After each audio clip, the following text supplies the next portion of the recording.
Hello guys, welcome to your second Python Tagalog tutorial. My name is Mark. So kung napanood nyo na yung introduction video ko sa Python, doon in-explain ko sa inyo kung ano nga ba talaga si Python at ano ang gamit nito. Ngayon, ang topic naman natin is all about data types. Pero bago tayo magsimula, i-check muna natin kung nakapag-install nga ba tayo ng Python sa machine natin. Okay, so punta lang tayo sa Start menu and then just type IDLE. Okay. Kapag ganito yung lumabas sa inyo, ibig sabihin na nakapag-install na kayo ng Python sa machine nyo. Sa video tutorial na ito, hindi muna tayo gagamit ng IDE. Gagamitin muna natin yung IDLE ni Python. So, let's start. Yun nga ang topic natin for today is all about data types. Ano nga ba ang data type? Data type, ito lang yung type ng data mo. So, meron tayong apat na common basic data type ng Python. Ito yung integer, float, string, at booleans. Ano nga ba ang integer? Integer, ito yung mga numbers na walang decimal. So, like for example, 5, 6, 10, mga ganun, 7, 26, mga ganun, 56, 105. Ngayon naman gagamit tayo ng type method. Okay, so just type, okay, then parenthesis. Ano nga ba yung type method? Type method, ito yung method na ginagamit natin upang malaman natin yung data type ng data na nilagay natin sa loob ng parenthesis. Okay, so for example, type ng 5. Okay, makikita nyo dito yung class or yung data type na binigay sa atin is naka-int or short for integer. Basta tatandaan nyo, yung int or integer, ito yung mga numbers na walang decimals. Next naman natin na data type, ito yung tinatawag nating float. Ano naman yung float? Float, ito naman yung numbers na may decimals. Like for example, tignan natin yung type ng 5.6. Ay, okay. So, may mali tayo. Okay. Okay, may mali tayo dito. Type 5.6.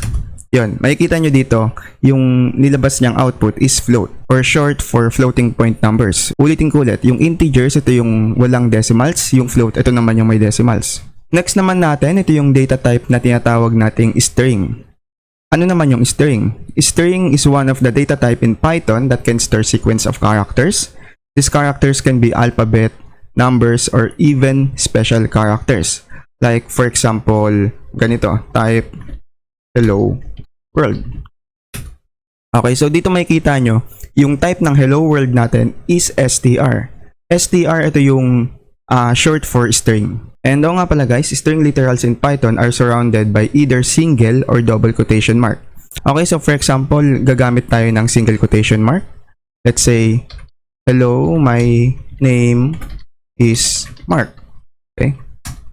Ganyan. Okay, basta tatandaan nyo, kapag double quotation mark yung ginamit nyo, dapat double quotation din yung gagamitin mo sa huli. Okay? Hindi pwede yung, for example, ganito. Single quotation mark yung gamit mo dito, and then, double quotation mark mo yun dito. Pag in-enter natin to or pag niran natin to, magkakaroon tayo ng syntax error. Basta kapag double quotation mark yung gamit mo sa una, dapat double quotation mark din yung gamit mo sa huli. Last na basic data type naman natin, ito yung tinatawag nating booleans. Booleans, ito naman yung true and false. Okay, so tignan natin yung type ng true. Yun, makikita nyo dito, nakalagay class bool. Yung bool, short for booleans. Okay, and then tignan natin yung false, type false. Yan. Okay, and nga pala guys, pansin nyo pala dito sa booleans, yung first letter natin is naka-uppercase. Okay, dito makikita nyo sa true, yung T natin is naka-uppercase, yung F naka-uppercase din. Okay, so what if ni-lowercase natin yan? So, let's see. False. Yan. Pag ni-lowercase natin yung first letter ng boolean, magkakaroon tayo ng name error. So, bakit? Aakalain kasi ni Python na nagbigay tayo ng variable sa kanya.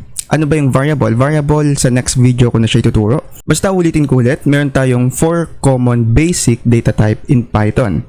Okay, ito yung integer, float, string, at booleans. Integer, ito yung mga numbers na walang decimal. Yung float, ito naman yung mga numbers na may decimal point. String, ito naman yung data type ng Python na kayang mag-store ng sequence of characters. Okay, yung mga character na to pwedeng alphabets, numbers, or even special characters. Basta naka-enclose siya sa single or double quotation mark. And yung last na data type natin, ito yung tinatawag nating booleans. Booleans or short bool. Okay, ito yung true and false. Basta yung sa true and false, dapat yung first letter natin is naka-uppercase. Okay, so for now, ito lang muna. So, kita tayo sa next tutorial.